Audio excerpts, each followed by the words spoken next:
لا إله إلا الله لا إله إلا الله. Michael Hart a établi un classement des 100 personnes qui, selon lui, ont le plus influencé l'histoire humaine. Contrairement à d'autres classements de l'époque, Hart ne cherche pas explicitement à classer les personnes en fonction de leur grandeur, mais plutôt en fonction de la façon dont le cours de l'histoire humaine a le plus changé, grâce aux actions de cette personne. C'était le premier livre de Hart. Dans son livre, Hart commence par citer certaines des raisons pour lesquelles Mahomet mérite ce titre. Hart explique comment son choix de Muhammad est en tête de la liste des personnes les plus influentes de l'histoire, peut surprendre certains lecteurs et être remis en question par d'autres. Mon choix de Mohammed comme le premier de la liste des personnes les plus influentes du monde peut surprendre certains lecteurs, et peut-être être remis en question par d'autres, mais il est le seul homme dans l'histoire à avoir connu un succès aussi extraordinaire tant sur le plan religieux que matériel. Il ajoute que, malgré la civilisation très rudimentaire dans laquelle il est né, il a quand même réussi à avoir le plus grand impact. La majorité des personnes citées dans ce livre ont eu l'avantage de naître et d'être élevées dans des centres de civilisation, des nations hautement cultivées ou politiquement pivotantes. Muhammad, lui, est né en l'an 570, dans la ville de la Mecque, dans le sud de l'Arabie, à l'époque une région du monde arriéré, loin des centres de commerce, d'art et d'apprentissage. Pour renforcer son argumentation, l'auteur mentionne l'enfance difficile de Mahomet et son manque d'éducation élémentaire. Orphelin à l'âge de 6 ans, il a été élevé dans un environnement modeste. La tradition islamique nous dit qu'il était analphabète. Sa situation économique s'est améliorée lorsqu'il a épousé, à l'âge de 25 ans, une riche veuve. Néanmoins, à l'approche de la quarantaine, rien n'indique qu'il soit une personne remarquable. À cette époque, la plupart des Arabes sont des païens qui croient en de nombreux dieux. Il y avait cependant, à la Mecque, un petit nombre de juifs et de chrétiens, c'est sans doute auprès d'eux que Muhammad a appris pour la première fois l'existence d'un Dieu unique et omnipotent qui régissait l'univers entier. Dans son livre, Hart montre une grande admiration pour la langue arabe et le livre sacré, le Coran. Hart souligne également comment la langue arabe a continué à unir les Arabes, malgré les différences qui existent entre les États arabes. Il affirme, par exemple, que ni l'Iran ni l'Indonésie, deux États producteurs de pétrole et tous deux de religion islamique, n'ont participé à l'embargo pétrolier de l'hiver 1973 à 1974. Ce n'est pas une coïncidence si tous les États arabes, et seulement les États arabes, ont participé à l'embargo. Nous voyons donc que les conquêtes arabes du 7e siècle ont continué à jouer un rôle important dans l'histoire de l'humanité, jusqu'à aujourd'hui. C'est cette combinaison inégalée, d'influences séculaires et religieuses, qui permet à Mahomet d'être considéré comme le personnage unique le plus influent de l'histoire de l'humanité. Dans ce passage, il explique que la langue arabe contribue à maintenir l'héritage et les principes du Coran, et donc à garder les musulmans plus unifiés. Il en va tout autrement des conquêtes des Arabes. De l'Irak au Maroc, s'étend toute une chaîne de nations musulmanes unies, non seulement par leur foi en l'islam, mais aussi par leur langue, leur histoire et leur culture arabe. Il souligne également dans son ouvrage le rôle de la langue arabe dans la préservation des enseignements du Coran. La place centrale du Coran dans la religion musulmane et le fait qu'il soit écrit en arabe ont probablement empêché la langue arabe de se fragmenter en dialectes inintelligibles, les uns pour les autres, ce qui aurait pu se produire au cours des 13 siècles écoulés. Le prophète Mahomet, l'homme le plus extraordinaire de tous les temps. Michael Hart affirme que les réalisations de Mahomet n'ont pas d'équivalent dans l'histoire de l'humanité. À sa mort, en 632, Mahomet était le dirigeant effectif de toute l'Arabie du Sud. Les tribus bédouines d'Arabie avaient la réputation d'être de féroces guerriers. Mais ils étaient peu nombreux et en proie à la désunion et aux guerres intestines, ils n'étaient pas de taille à affronter les grandes armées des royaumes des régions agricoles sédentaires du Nord. Cependant, unifiés par Mahomet pour la première fois dans l'histoire, et inspirés par leur fervente croyance dans le seul vrai Dieu, ces petites armées arabes se sont lancées dans l'une des plus étonnantes séries de conquêtes de l'histoire humaine. Dans un autre passage de son livre, Hart explique à l'aide de 2 arguments pourquoi il a choisi Mahomet, pour être le plus influent de tous. Comme première raison, Hart affirme que le fait que le prophète Mahomet ait été le seul responsable de la transmission de l'ensemble des aspects théologiques et éthiques de l'islam, le rend d'autant plus digne. Contrairement à Jésus. Premièrement, Muhammad a joué un rôle bien plus important dans le développement de l'islam que Jésus dans celui du christianisme. Bien que Jésus ait été responsable des principaux préceptes éthiques et moraux du christianisme, dans la mesure où ceux-ci différaient du judaïsme, saint Paul a été le principal développeur de la théologie chrétienne, son principal prosélyte et l'auteur d'une grande partie du Nouveau Testament. Muhammad, quant à lui, est responsable à la fois de la théologie de l'islam et de ses principaux principes éthiques et moraux.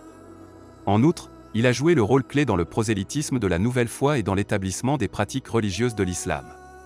Selon Hart, Muhammad joue un rôle important dans la préservation de l'intégrité du Coran, grâce à ses enseignements dédicacés qui sont pratiquement exacts par rapport au contenu du Coran. Le Coran représente donc étroitement les idées et les enseignements de Mahomet, dans une large mesure, ses paroles exactes. Aucune compilation aussi détaillée des enseignements du Christ n'a survécu. Le Coran étant au moins aussi important pour les musulmans que la Bible pour les chrétiens, l'influence de Mahomet par le biais du Coran a été énorme. Il est probable que l'influence relative de Mahomet sur l'islam a été plus grande que l'influence combinée de Jésus-Christ et de saint Paul sur le christianisme. Hart développe plus tard. Sur le plan purement religieux, il semble donc probable que Mahomet ait été aussi influent que Jésus dans l'histoire de l'humanité. En outre, Muhammad, contrairement à Jésus, était un leader laïque, aussi bien que religieux. En fait, en tant que force motrice des conquêtes arabes, il pourrait bien être considéré comme le leader politique le plus influent de tous les temps. On pourrait dire de nombreux événements historiques importants qu'ils étaient inévitables, et qu'ils se seraient produits même sans le dirigeant politique particulier qui les a guidés. Ce passage, dans lequel il souligne l'intelligence politique et les compétences de leadership de Mohammed, n'est pas qu'un simple éloge. Hart affirme, à travers des événements historiques, le rôle vital de Mahomet dans l'accréditation des conquêtes islamiques, croyant fermement qu'aucune de ces conquêtes n'aurait été possible sans Mahomet. Par exemple, les colonies sud-américaines auraient probablement gagné leur indépendance vis-à-vis de l'Espagne même si Simón Bolívar n'avait jamais vécu.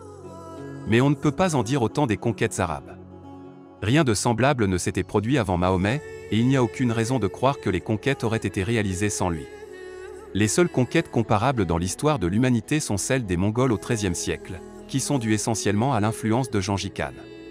Hart, tout convaincu de la valeur de Mahomet, n'omet pas de mentionner ses réalisations et l'héritage qu'il a laissé derrière lui. À sa mort, en 632, Mahomet était le dirigeant effectif de toute l'Arabie du Sud. Les tribus bédouines d'Arabie avaient la réputation d'être de féroces guerriers.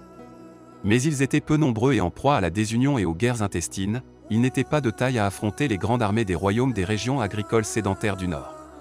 Cependant, unifiés par Mahomet pour la première fois dans l'histoire, et inspirés par leur fervente croyance dans le seul vrai Dieu, ces petites armées arabes se sont lancées dans l'une des plus étonnantes séries de conquêtes de l'histoire humaine. Dans le passage ci-dessus, Hart considère que Mahomet est l'élément unificateur qui a déclenché une série de conquêtes arabes, qu'il élucide à travers les deux passages ci-dessous.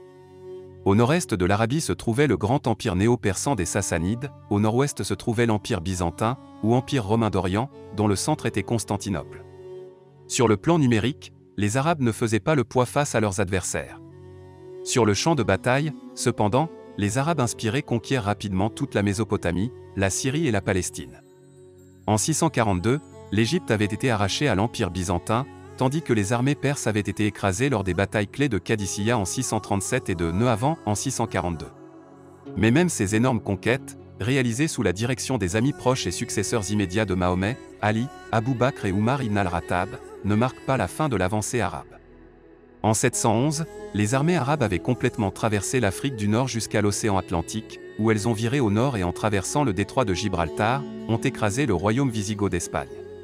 Hart montre une fois de plus l'influence intense du prophète, en faisant valoir que même après la fin des conquêtes, davantage de personnes étaient au courant de son message et en étaient affectées. Pendant un certain temps, il a dû sembler que les musulmans allaient submerger toute l'Europe chrétienne. Cependant, en 732, lors de la célèbre bataille de Tours, une armée musulmane, qui avait progressé dans le centre de la France, a finalement été vaincue par les Francs.